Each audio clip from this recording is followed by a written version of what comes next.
Your 1-year-old son will probably never see his 10th birthday. These were the words my parents heard on the day I was diagnosed with cystic fibrosis in 1982. Cystic fibrosis is a genetic disease that causes thick, sticky mucus to build up in the lungs, digestive tract, and other areas of the body. It's a life-threatening disorder that usually results in the need of a lung transplant later in life. They say if you want to know what it feels like, try plugging your nose and breathing through a cocktail straw at the same time. My doctor went on to say, it's natural to want to protect your son, but you need to let him live his life. He'll tell you what he can or can't do. Thanks to these words, my parents let me begin dancing at age 6. I started out with a pure love and fascination of the art, but later discovered it was actually extending my lifespan. Through dance, I was able to break up and expel the thick mucus that built up in my lungs. This was the first time dance saved my life, but it wouldn't be the last. I'm 33 years old now, and I've lived 2 very different lives. One, an ambitious dancer, performing nationally and internationally for various audiences, and the other, a dying addict struggling to survive while watching his body quickly deteriorate.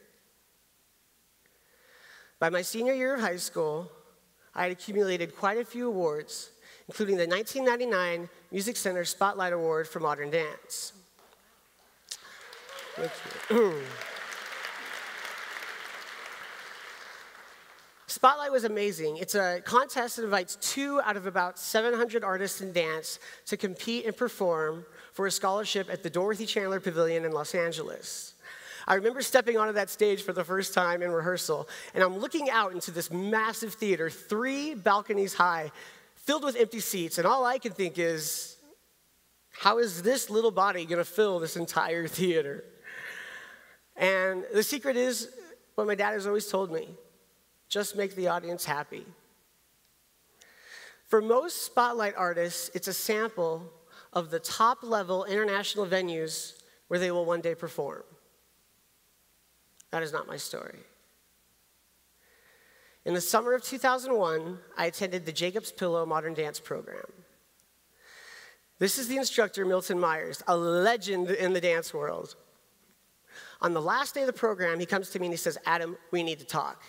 You could be one of the best. If you want, I will make a phone call today, and tomorrow you will have a full scholarship to the Ailey School or Juilliard School in New York." I couldn't believe it. Now, my doctors had always told me not to go to New York because that lifestyle would be way too hard on my sick body. So even though it was very tempting, I had to pass on Mr. Myers' offer. And it's a good thing I did.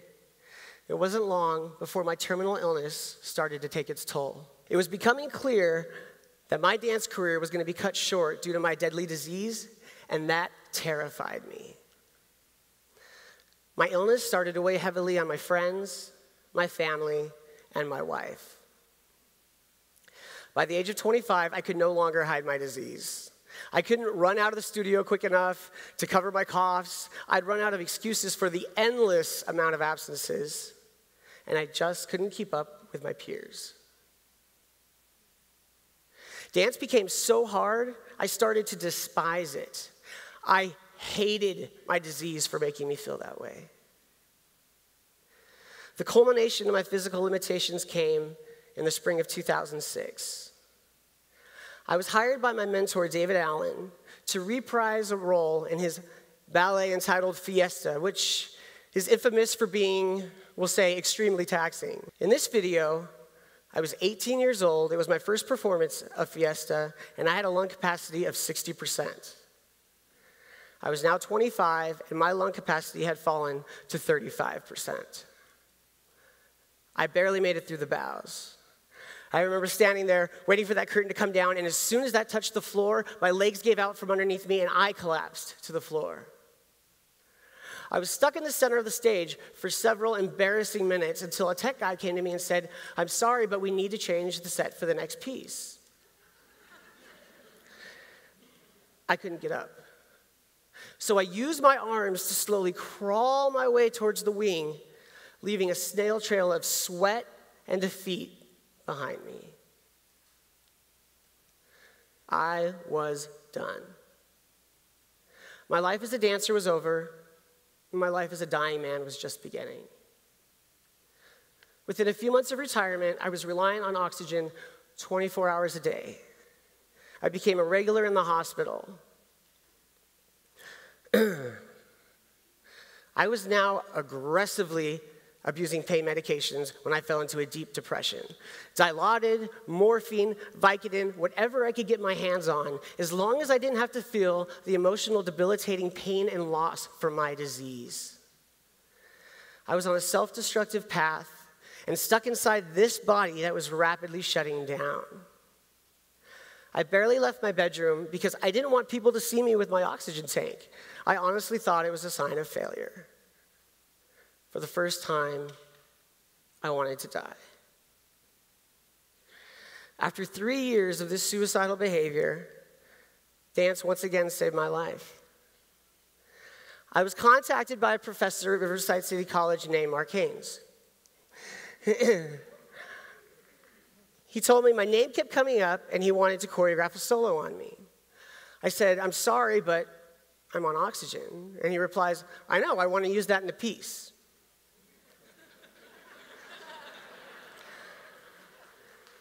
Now, to be honest, my initial reaction as a stubborn competitive artist was, "Damn it, that's brilliant, that should have been my idea."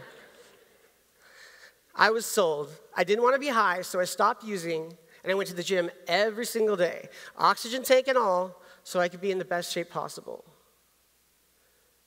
In December 2009, I performed Now Breathe with a 50-foot line of oxygen tubing and an oxygen tank, and a body mic, so you could hear my breathing during the performance.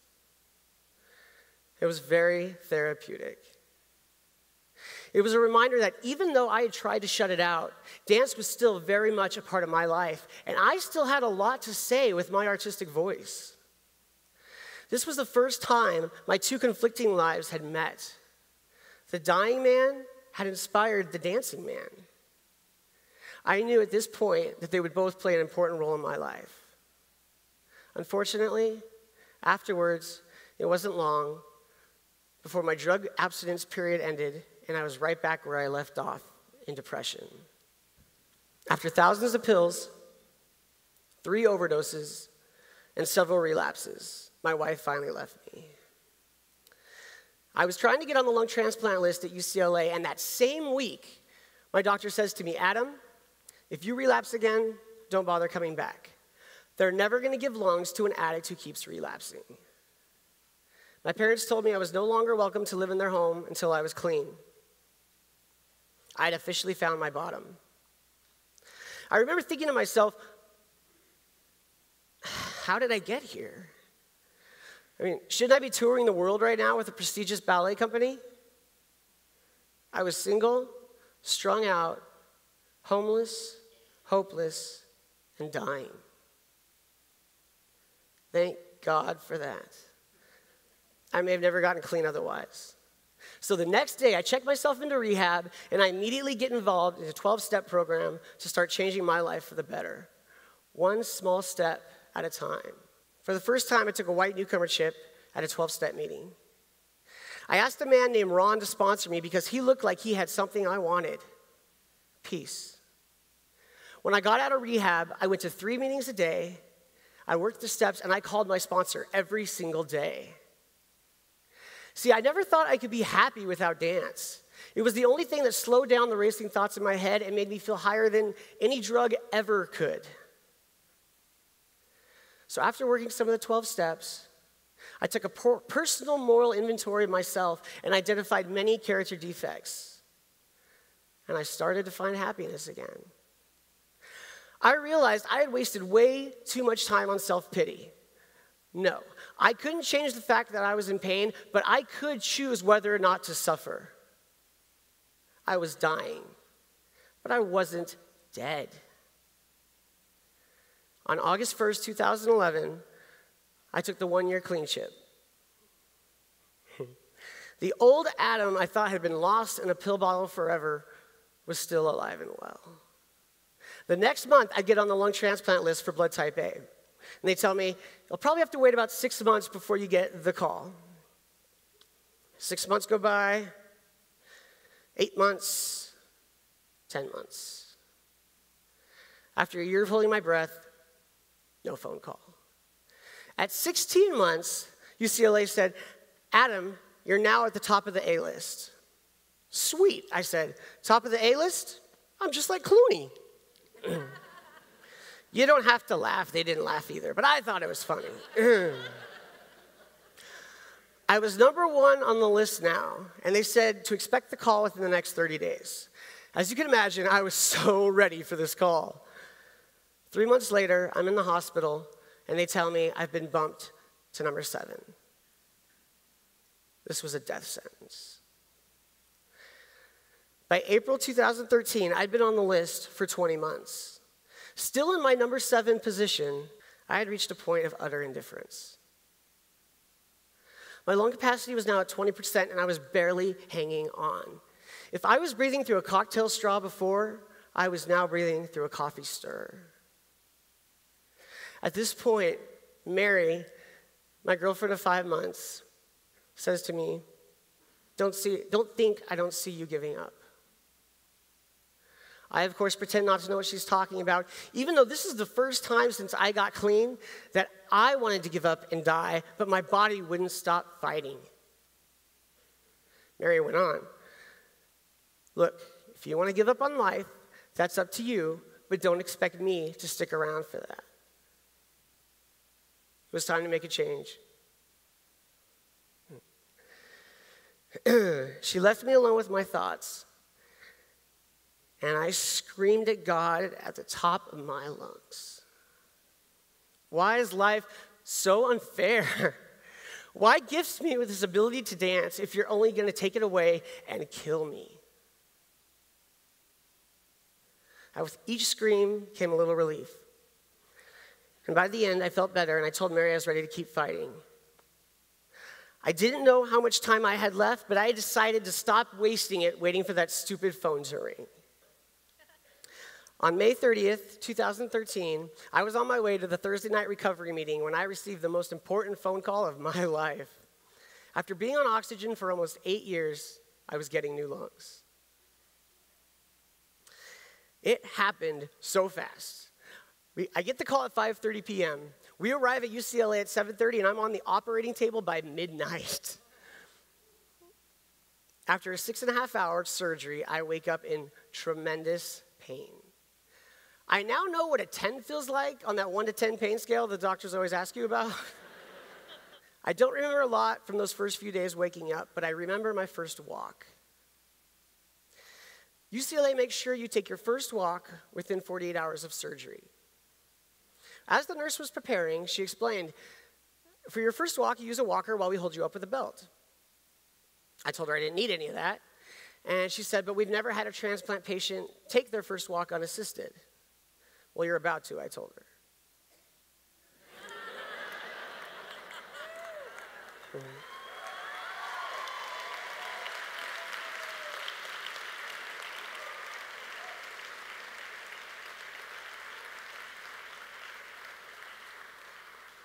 Life since transplant has not been easy. Over the last 12 months, I've spent over 6 months cumulatively in the hospital.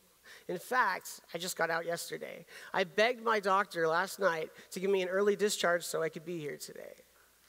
In April 2014, this year, I died and was resuscitated.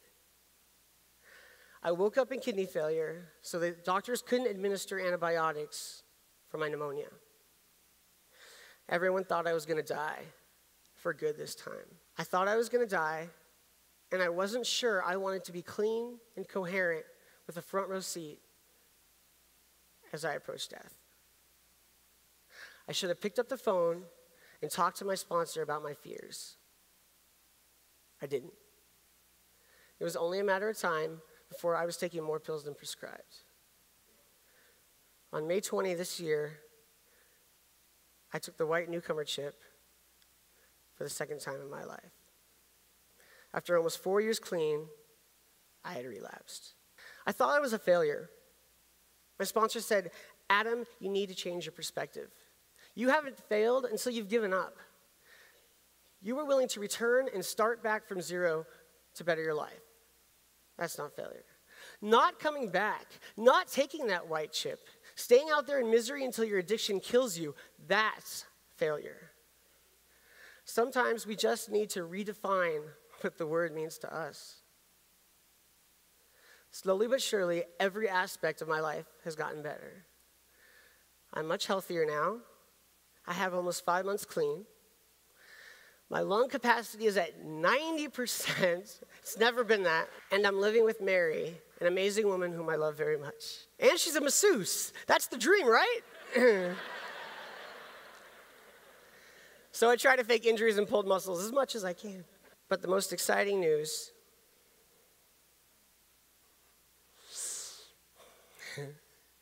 this footage was taken 10 days ago. After almost a decade of setbacks, I found my way back to the ballet bar. I'll be returning to the stage in the summer of 2015. I'm currently working on a project. Thank you. I'm currently working on a project about my life, working with some really talented people, including Mark Haynes, who choreographed Now Breathe. There was some debate recently over whether or not to include my recent relapse into the story of the show. I insisted on it. It's an important reminder that our work in life is never done. We never arrive, we never reach a finish line. I'll always be a recovering addict, never a recovered addict. The first 2 acts of my life have been drastically different. What will this post-transplant third act look like? I don't know. What I do know is that no matter what challenge lies ahead, I can choose whether or not to be happy. I just need to be willing to do the work. I must go to meetings. I must work the steps. I must take all of my medications. I must be compliant with my doctor's directions. I must be honest with my sponsor at all times. Seems like a lot of work, but it starts right here. Day 1. Just for today. Improving ballet technique is about making small tweaks and adjustments to the way we approach movement. Life is no different. For me, these changes have been something as simple as sitting up in bed when extremely ill. At other times, it was to finish a 90-minute workout after my daily recovery meeting. These small victories soon became big victories, and before I knew it, this hopeless junkie on oxygen was clean, breathing with new lungs, and dancing again after a 10-year-long hiatus. I start with pliés, and eventually, I get to pirouettes.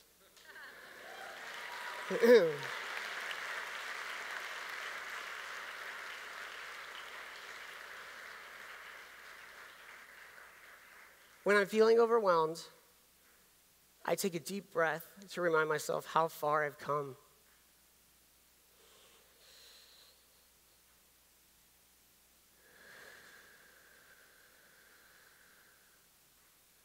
And I remember, even the tiniest step towards change is the right one. Thank you.